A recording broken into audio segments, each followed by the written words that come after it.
예, 성경 읽어지네. 이제 사무엘하 마지막 내용으로는 다윗의 황혼기, 그리고 다윗의 업적, 그리고 다윗의 이제 말년에 있는 마지막 그 범죄 사건, 이렇게 말씀을 나누도록 하겠습니다. 여러분들에게 좀 이렇게 재미도 드리기 위해서 역사적인 것을 제가 이렇게 좀 많이 이렇게 넣는데, 혹시라도 좀 더 이렇게 궁금하신 점이나 이런 것이 있다면요, 저한테 말씀해 주시면 제가 더 이렇게 조사를 하고 더 이렇게 자료를 찾아서 여러분들과 같이 이렇게 나눌 수 있도록 하겠습니다. 그래도 많이 도움이 되세요? 예, 감사합니다. 자, 이제 다윗이 이제 사무엘 하를 지나면요, 다윗의 시대가 가고 솔로몬의 시대로 바뀌어요. 그러면서 열왕의 시대가 이제 시작이 되는 것입니다. 그래서 우리가 사무엘 상 하를 생각할 때 다윗이 끝이 사무엘 하다라고 생각하시면 되고요, 열왕기 상은 솔로몬이다라고 생각하시면 됩니다. 그렇게 되면 구별이 딱딱 된다. 그래서 다윗에 관한 걸 찾으실 때 막 어디 가서 찾으시 마시고 그렇게 찾으시면 되는 거예요. 그게 또 성경에 찾아가는 요령이라고 이렇게 하더라고요. 자, 한 번도 이제 다윗의 가계도가 안 나와요. 그러니까 다윗의 아내들에 대해서 정확하게 많은 기록이 있지 않아요. 왜냐하면은 제가 계속해서 말씀드리지만 다윗은 고대에 속하는 사람이기 때문에 문건이 많이 존재하는, 문건이 거의 없는 거예요. 성경 외에는 이렇게 역사적 기록이 없는 사람 중에 한 사람이에요. 그러다 보니까 많은 것들이 없는데, 그 중에 이제 중요한 인물, 그러니까 성경에서는 역사적 사실을 말하는 게 아니에요. 역사적 사실도 말하고 있지만 성경은 역사적 사실을 말하는 것이 아니라 하나님의 뜻이 무엇인가를 집중해서 하나님의 경륜을 기록해 놓은 책이에요. 그러다 보니까 사람들이 왜 역사적으로 안 맞아요? 왜 숫자가 안 맞아요? 라는 질문을 하게 돼요. 왜냐하면 제가 이거를 계속 준비하면서 사무엘 상하의 인구 개수가 나중엔요, 역대기에도 나와요. 역대 상하에도 이렇게 나오는데, 그런 인구나 이런 것들이나 아니면 무슨 조사한 숫자가 안 맞아요. 그럼 이제 비평학자들은 에이, 성경 이거 서로 안 맞는데 이거 틀렸다, 이거 성경 가짜다, 이렇게 주장을 하는 게 있어요. 근데 그게 아니라 필사하는 사람들이 실수로 그렇게 적어놨을 수 있고, 또 혹 그 시대상에서 계수하는 방식이 다를 수도 있다라는 것이지, 그게 주가 아니라는 거예요. 계속해서 그런 오류를 성경에서 찾아내려고 한다고 하면 우리의 믿음과는 전혀 상관이 없는 거예요. 근데 왜 그런 오류가 있어도 성경이 무엇이냐라는 것은 하나님의 경륜을 이야기하기 때문에 그것을 보면은 성경은 전혀 틀린 것이 없다는 거예요. 왜냐하면 인간이 적었기 때문에 실수할 수 있어요. 왜냐하면 필사를 한 거거든요. 그러니까 여러분들이 그렇게 아시고 왜 숫자가 안 맞지? 그러면요, 숫자가 안 맞는 거는 주석 찾아보고 어떤 게 더 타당하다, 그렇게 알고만 계시면 되는 것이에요. 자, 어쨌든 우리가 성경을 읽을 때 왜 내용이 없고 이해가 안 되냐, 이런 것은 하나님이 그것까지 다 설명하려면 이 땅에 있는 모든 것을 다 기록하기가 어려워요. 그래서 하나님의 관점과 하나님의 나라, 하나님의 창조 의도만을 적어놨기 때문에 그렇다라는 것이에요. 그래서 그거를 바탕으로 살펴볼 게 다윗의 바로 아내들의 이야기예요. 첫 번째 아내가 미갈이에요. 미갈은 사울의 딸이에요. 사울의 딸에게는 아들이 없었어요. 왜 그랬냐면은 다윗이 법궤가 이제 예루살렘으로 들어올 때 너무 기뻐서 춤을 춘 거예요. 막 춤을 추다 보니까 아랫도리가 보이는 것을, 아랫도리가 보일 정도로 너무 기뻐서 그냥 춤을 춘 거예요. 너무 기쁘다 나머지 자기가 벌거벗은지도 모르고 춤을 춘 거예요. 그걸 보고 미갈이 경멸해요. 세상에 왕이 채통도 없이 그렇게까지 하냐. 그리고 나서 뭐라 그러면 그에게 아들이 없었다, 자식이 없었다라고 이야기를 하는데, 그게 무슨 뜻이냐면은 그러니까 하나님이 저주에서도 그렇지만 다윗이 그를 더 이상 상종하지 않았다는 것이에요. 왜냐하면 이 사람은 하나님을 경멸했기 때문에 다윗이 그를 아내로서 완전히 버려버렸다는 의미도 돼요. 그러니까 두 가지예요. 하나님이 그 태를 막으신 것도 막으신 거지만 다윗이 그를 더 이상 아내로서의 관계를 끊어버렸다는 것도 되는 것이에요. 그래서 미갈이 첫 번째 부인이라서 첫 번째 아들의 태생이 왕위를 이어야 되는데 아들이 없는 거예요. 자, 그리고 두 번째가 이스라엘 출신 아히노암이라는 이 여인인데, 이 사람은 첫 장자인 암논을 낳아요. 근데 이 아들이 이복누이 다말을 범하게 돼요. 자식 중에 압살롬하고 다말이 정말 예쁘고 정말 잘생겼대요. 그러니까 성경에도 압살롬이 인간적으로 외적이나 그리고 지식적인 이 사람이 흠이 없는 사람이라고 이야기를 해요. 머리부터 발끝까지 흠을 찾을 수 없을 정도로 정말 잘생겼다는데 그게 왜 그러냐면 그술 사람의 딸 마아가라는 사람인데 그술 사람이랑 결혼한 거예요, 다윗이. 근데 그 사람 거기 지방 사람이 그렇게 예뻤대요. 그래서 압살롬도 예쁘고 다말도 예쁜 거예요. 그러니까 암논이 봤을 때 자기 누인데 이복 누인데 너무 예쁘니까 사랑하게 된 거예요. 그게 바로 13장에 나오는 다말 사건입니다. 그리고 이제 우리가 알기로 두 번째 부인이 다윗이 도망 다닐 때 그 아비가일에서 나온 다니엘이라는 아들이 있고요.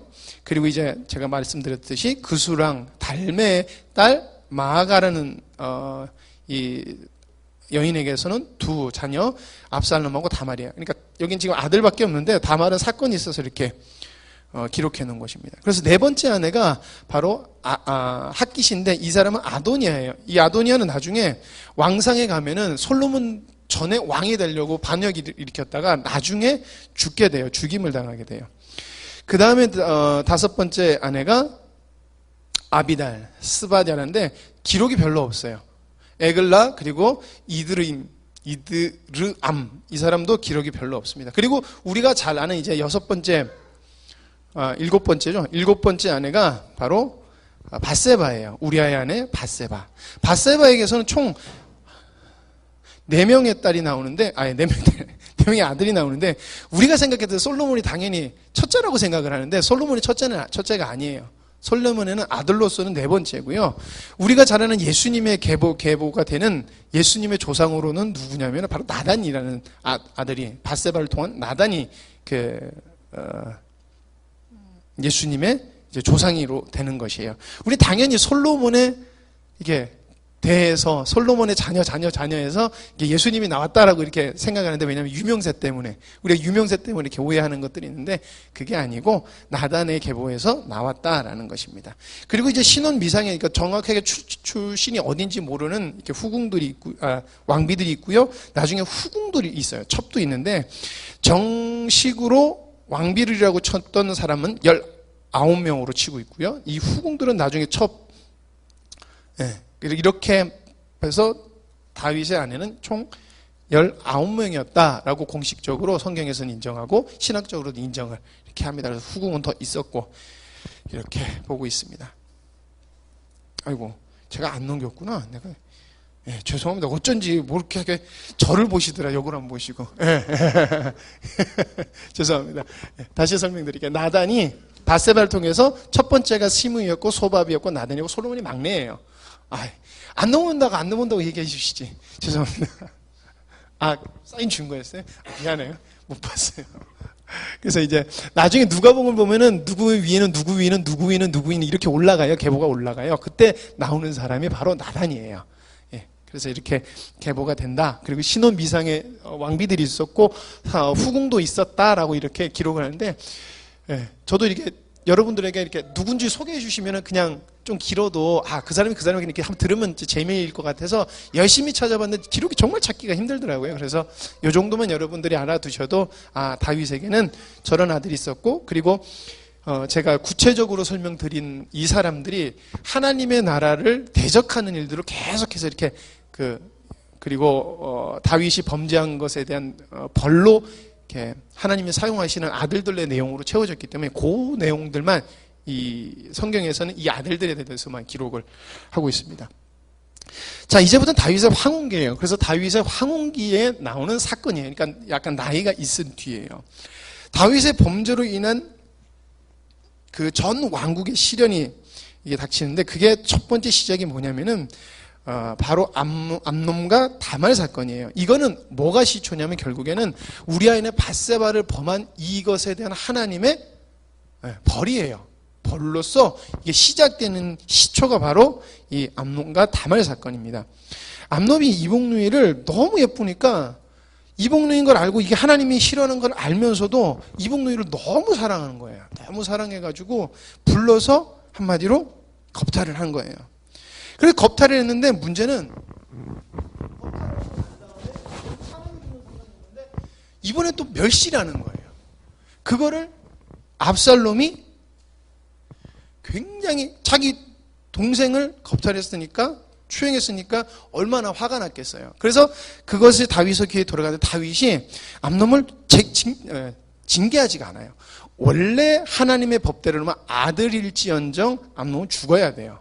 죽어야 되는 게 맞는 거예요. 왜냐하면 하나님이 근친상간은 절대 안 된다라고 얘기했기 때문에 이건 죽어야 되는 벌이고, 죽이지 않더라도 다윗은 암놈을 불러서 징계를 해야 되는 게 맞는데 넘어가요. 이게 그냥 이게 이렇게 역사학자들은 그만큼 다윗의 노년에 해이해졌다라고도 보고, 이 다윗의 사랑이라는 것이 좀 편입돼 있었다 이렇게도 보게 하는데, 어쨌든 징계하잖아요. 이 징계하지 않는 것 때문에 어떤 일이 발생되냐면, 압살롬이 암논을 죽이려고 계획을 짜는 거예요. 아주 치밀하게 계획을 짜가지고 왕자들을 다 불러 모아서 잔치를 여는 것처럼 해가지고 암논을 죽여요. 그래 죽이게 돼요.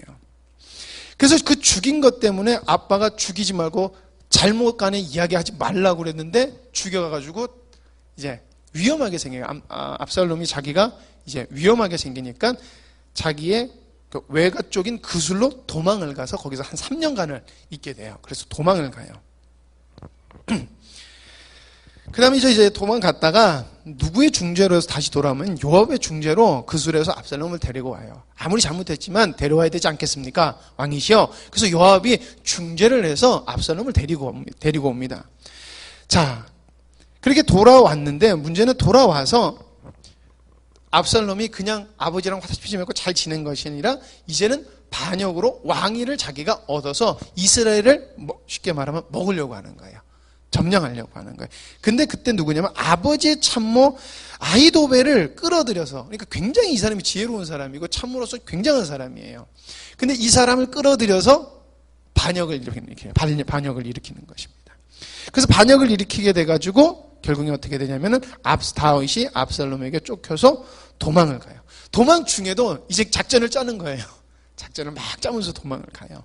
그때 어떻게 했냐면 정보를 빼내기 위해서 아히마스라는 사람과 요나단을 에루살렘에 둬요.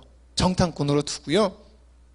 또 누구를 하냐면 다윗의 또 하는 참모인 후세는 압살롬을 다윗을 따라가는데, 그러지 말고 너는 거기서 나를 위해서 교란 작전을 펴라고 후세도 남겨두고 다윗이 이제 가는 거예요. 그래서 너는 압살롬을 분할시켜라. 그 체계를 분열시켜라. 이렇게 두고 가는 것이에요. 자, 이렇게 도망가는 와중에 다윗에게 반역하는 사울의 무리들이 다윗의 왕국이 시작되면서 다윗의 왕국 시절에도 계속해서 있었어요. 그 추종자들이 다윗에게 반역을 드려요. 그래서 그게 요나단의 아들 미비보셋의 신하인 시바가 자기의 주인의 모든 것을 빼앗기 위해서 다윗에게 아첨을 하고 자기 주인을 모함하는 사건이 있고요. 그리고 사울의 친척 시므이가 나와서 다윗을 저주하는 거예요. 네가 그렇게 피 많이 흘리더니 결국에 너도 네 아들한테 그렇게 네 피를 네가 그렇게 받는구나 하면서 막 저주라는 거예요. 그런 사건이 이제 도망가는 중에 있습니다. 자, 계속해서 이제 압살롬에게서 도망가는 다윗에게 이제 이루어질 게 뭐냐면 이제 전쟁을 해야 되는 거예요. 다윗이 도망가서 이제 다윗을 자기를 따르는 자들을 다시 뭉쳤고, 그리고 압살롬을 자기를 따르는 애들은 이 두 부류가 이렇게 생겨버리게 된 거예요. 그래서 이제 전쟁을 해야 되는데, 이 전쟁을 하기 전에 어떻게 그 얘기부터 하기 전에 아히도벨이 압살롬이 예루살렘을 점령한 다음에 최고 먼저 하라고 했던 것이 뭐냐면 바로 후궁들과 성벽에 꼭대기에 올라가서 다 동침하라고 한 거예요. 그게 계속 제가 여러 번 말씀드렸듯이 어떤 나라의 왕국을 점령했을 때 그 후궁을 범하는 것은, 후궁을 취하는 것은 내가 여기에 이제 왕으로서 내가 여기를 정복했다는 정복자에 대한 표시예요. 그래서 아히도벨이 이 사람이 굉장한 전략가였기 때문에 그렇게 하면은 압살롬이 여기를 정복해서 여기를 다 다스리는 자로서 이스라엘 백성들의 인식은 그게 다 바뀔 거라는 거예요. 다 그렇게 생각이 될 거라는 거예요. 그래서 그렇게 시켜야 돼요. 그래서 동참하게 됩니다. 자, 그 다음에 이제 다윗을 처단해야 되는데, 이때 참모인 아히도벨과 후세에게 압살롬이 어떤 어떤 작전을 펴면 좋을까라고 이렇게 물어봐요. 근데 아히도벨은 지금 다윗이 도망가는데 분명히 지쳤을 거다. 그래서 용감한 자 12,000명 정도를 선택해가지고 다윗을 추격해서 단번에 없애면 우리가 이긴다. 이렇게 이야기를 한 반면에 후세는 당신의 아버지가 누군데 지금까지 전쟁에서 어마어마한 업적을 쌓고 전쟁에 능한 자다. 그래서 지금 우리가 쫓아오를 걸 알기 때문에 숨어서 우리가 쫓아오기를 기다릴 것이다. 그러니까 완벽하게 정리해서 큰 군대를 이끌고 가서 싸우자. 이렇게 된 거예요. 그때 당시에 근데 이렇게 작전을 물어볼 당시에 다윗은 정말 지치고 계속해서 자기 대적들이 계속해서 모함하고 저주 이런 일을 겪고 가고 정말 지쳐있는 상태였던 거예요. 그래서 만약에 따라가서 12,000명 정도 뒤에 와서 공격을 했다면 다윗은 아마 죽었을 거예요. 그런데 하나님께서 약속하신 게 있잖아요. 네가 범죄하더라도 네 위는 내가 보장한다 라는 그 약속이 결국에는 압살롬이 아히도벨의 계략을 따른 것이 아니라 후세의 작전을 따라서 선택하게 되는 거예요.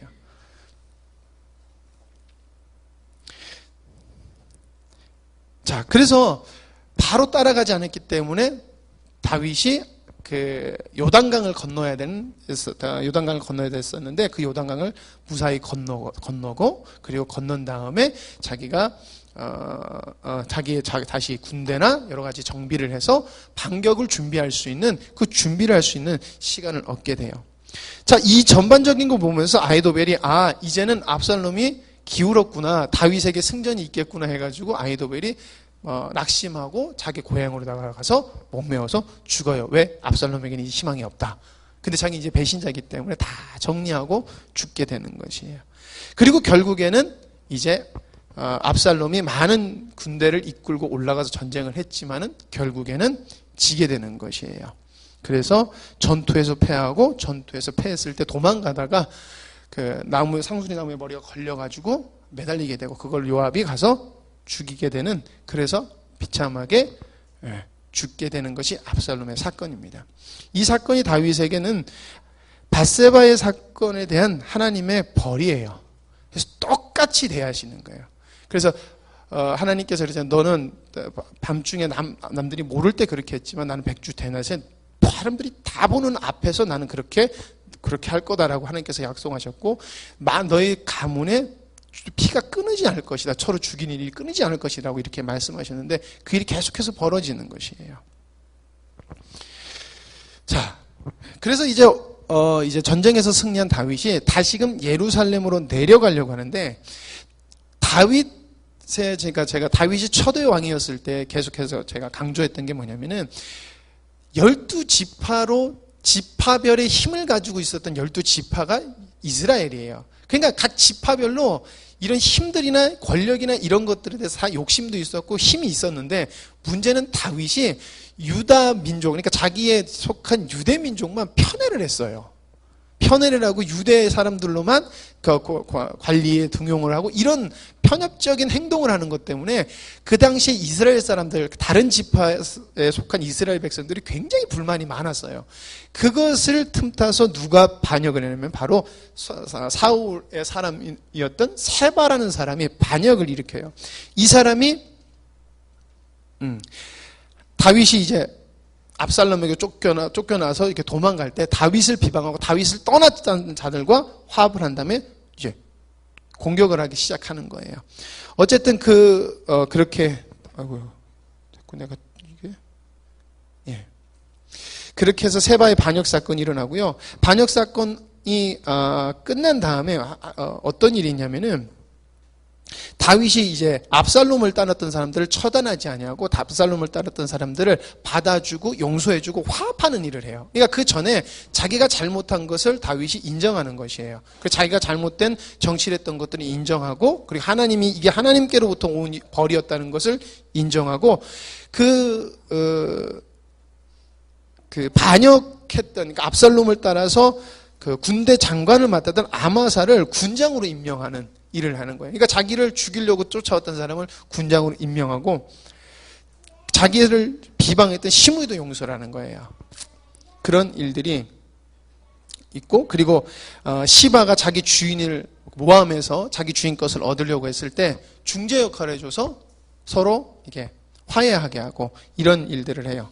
그리고 그리고 세바 사건이 벌어지는데 그게 이제 지파 간의 갈등으로 반역했던 사람들의 잔당 무리들이 함께 또 다윗을 치는 거예요. 다윗의 왕국을 무너뜨리려고. 그러니까 북이스라엘, 남유다 이렇게 하잖아요. 근데 북쪽 사람들은 다윗의 가문하고 안 좋아요. 나중에도 우리가 열왕기 상으로 들어가면 그런 일들이 벌어지거든요. 그래서 그 북쪽 사람들이 추종을 하는 세바로 반란을 일으키게 됩니다. 이 사건은 이스라엘 지파 간의 갈등을 보여주는 것이에요. 그래서 다윗이 하나님께서 기뻐하시는 왕이긴 했지만은 다윗에게도 인간적인 연약함이 있었다는 거예요. 저희 신학대학교 교수님이 그런 말을 해요. 성경에서 선한 사람은 있을까요? 이런 질문을 이렇게 하시더라고요. 그러면서 하는 말이 성경에는 그 누구도 선한 사람이 없다는 것을 분명히 말해준다 그래요. 왜냐하면 우리는 다윗이라는 사람은 굉장히 용감하고 성경에서 부각된 인물이기 때문에 다윗은 존경하고 다윗은 되게 좋다라고 생각하지만 모든 인간은, 모든 사람은 다 흠이 있다는 거예요. 그리고 하나님을 대적하는 왜? 타락한 본성으로부터 오는 그게 있다는 것을 보여주는 것이에요. 그래서 다윗의 일대기도 다윗이 보면은 하나님과 함께 했을 때는 그가 하나님의 나라와 그리고 하나님의 대리 통치자로서 하나님의 백성들을 잘 다스리고 자기 자신도 하나님과의 좋은 관계를 맺지만은 그러지 않았을 때의 모습을 여실히 보여준다는 것이에요. 그래서 우리는 성경에서 어떤 사람을 존경하고 그 사람 믿음이 이렇게 본받을 수 있지만 우리가 최종적으로 봐야 될 것은 누구냐면 예수 그리스도라는 것이고 하나님만 바라봐야 된다라는 것입니다.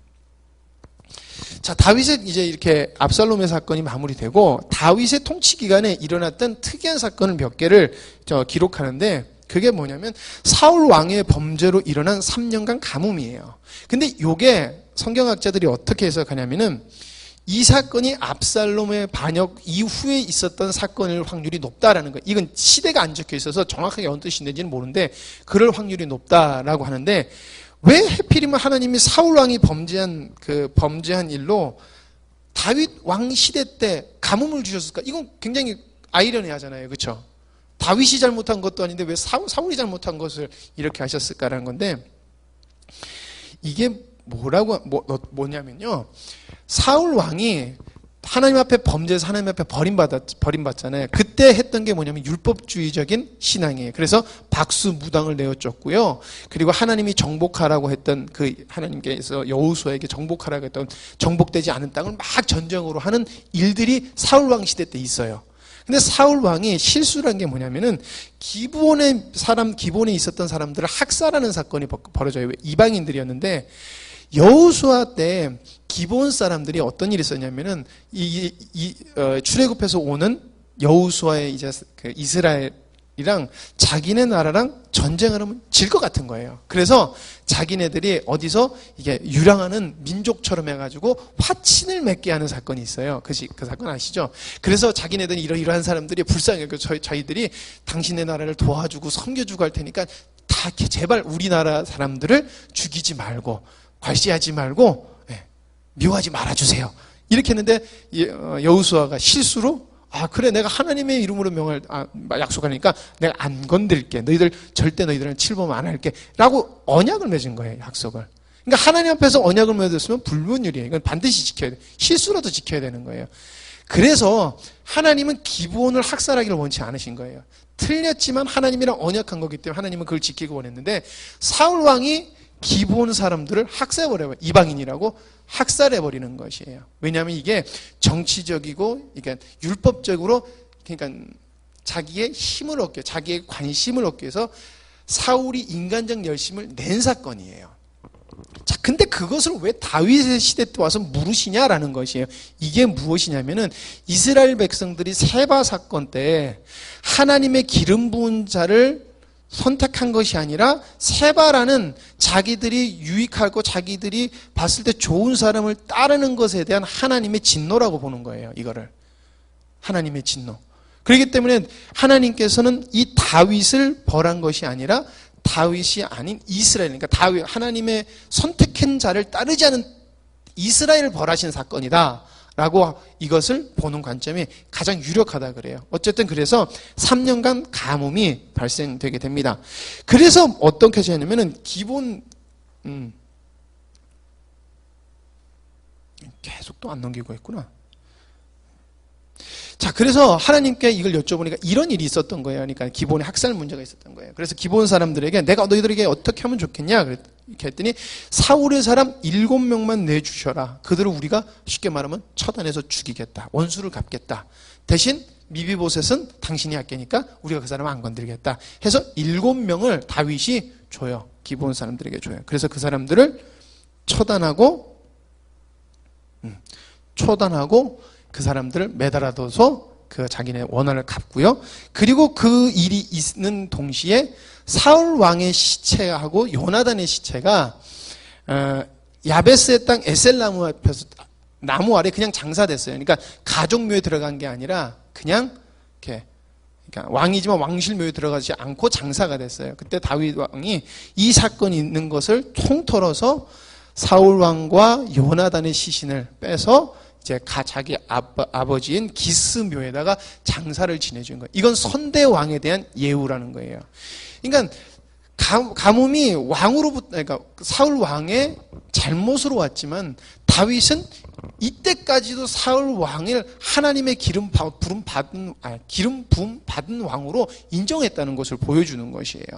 그리고 역으로 이스라엘 백성들은 그런 다윗을 안 따랐던 것을 또 역으로 보여주는 사건이라는 것이에요.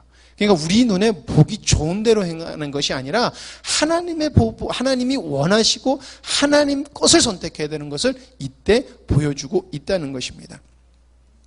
자, 그리고 이제 블레셋을 이긴 다윗과 그 용사들을 쭉 나열하는데 이게 블레셋을 또 유일하게 이야기한 게 뭐냐면 거기에 보면 장대한 가드 사람들을 이겼다라고 이야기를 해요. 이때 이제 골리앗의 동생도 있었는데 그 골리앗의 동생도 죽어요. 골리앗이 어떤 사람이었죠? 키가 엄청 큰 사람이었고 장대한 사람이었어요. 쉽게 말하면 가드 사람인 하나님을 하고 원수가 되는 갑자기 네피림은 세상이라고 해서 하나님과 대적되는 자들로 이렇게 이야기를 하잖아요. 그렇죠? 근데 가드 사람들이 네피림의 후손이다라고 이렇게 봐요. 그러니까 그 사람들을 하나님은 처단하길 원하셨고 다윗 왕 때 이 블레셋을 이긴 사람들과 용사들 그리고 다윗 이것을 하는 것은 다윗이 하나님의 원수들을 처단했다라는 것을 보여주고 그 처단한 사람들의 다윗의 30인 용사를 이렇게 막 나열하는 것이에요. 이 사람들이 하나님의 열심으로 하나님의 나라를 세워갔다라는 것을 이렇게 기록하고 있는 것이 이제 인구조사 앞에까지 이 일을 기록하고 있습니다. 자, 마지막으로 다윗이 이제 인구조사를 하는 범죄를 하는데 이 인구조사에 대한 범죄도 하나님께서 다윗이 그냥 이게 인구조사를 해서 다윗의 잘못으로 이렇게 이스라엘 백성들이 벌을 받는 거긴 하지만은 성경에 뭐라고 되어 있냐면 하나님께서 이스라엘 사람들을 벌하시려고 다윗의 마음을 격동시키셨다라고 해요. 이것도 그 반역 사건에 대한 하나님에 대한 그것과 그리고 하나님을 쫓지 않는 그 말년에 이스라엘 백성들을 벌하시려는 하나님의 계획이셨다고 그러는 거예요. 근데 그걸 누굴 들었어요? 지도자를 들어서 쓰셨다는 거예요. 그래서 다윗이 그 범죄 인구조사를 하게 되는 하나님이 싫어하는 일을 행하게 되는 것입니다. 그러니까 결국에는 하나님이 이스라엘에게 메시지를 주고 싶으신 거예요. 즉 우리에게도 메시지를 주고 싶으신 것이죠. 근데 인구조사를 이때 딱 보니까 자기 왕국이 좋으니까 이제 괜찮거든요. 그 당시에 그랬잖아요. 굉장히 고대 이집트가 강성하다가 다윗 시대 쭉 말년쯤 됐을 때 하얀 길을 걸어가지고 걷게 되고 이제 이집트도 그다지 강한 나라가 아니었어요. 그리고 압수르도나 바벨론이나 그게 보잘것없는 나라였어요. 그러다 보니까 다윗이 자기 봤을 때 괜찮은 나라고 든든한 나라고 강한 나라인 거예요. 작지만 강한. 그래서 인구조사를 하게 되는데 인구조사를 하니까 몇 명이 나오냐면은 싸움에 나갈 수 있는 사람 130만 명이라고 그래요. 130. 이게 우리한테 130만 명이 그렇게 크지 않은 숫자잖아요. 근데 고대 때 130만 명이었고 고대 때 뭐 10만 명 도시, 4만 명, 5만 명 도시는요. 지금의 서울과도 맞먹는 도시라는 거라고 생각하면 돼요. 왜냐하면 지금의 인구의 이 퍼센티지가 굉장히 올라가 있는 상태잖아요. 근데 고대 때는 그렇지가 않아요. 그러니까 저게 어마어마하게 큰 숫자예요. 근데 제가 이게 정확하게 기억은 못하는데 유대 민족이 50만이고 그리고 50만? 60만 정도 되고 북이스라엘이 70만, 80만 정도 돼요. 그러니까 다 조사를 했을 때 저 130만이 이렇게 조사를 이렇게 기록해 놓은 게 유다 지파하고 나머지 지파로 이렇게 비유를 한다는 거예요. 그게 무슨 말이냐면 유다 지파가 지금 엄청 이스라엘에게서 커졌다는 것이에요. 그리고 나머지 지파들은 반대쪽으로 많이 축소되어 있다는 거예요. 유다 지파 나머지 지파를 다 합친 게 지금 유다 지파보다 많지만은 어마어마하게 유다 지파가 거의 맞먹을 정도로 커졌다는 것은 다윗이 그만큼 유다 지파에게 편애했다는 것을 또 보여주는 사건이기도 해요. 자, 어쨌든 이렇게 사람이 나와요. 근데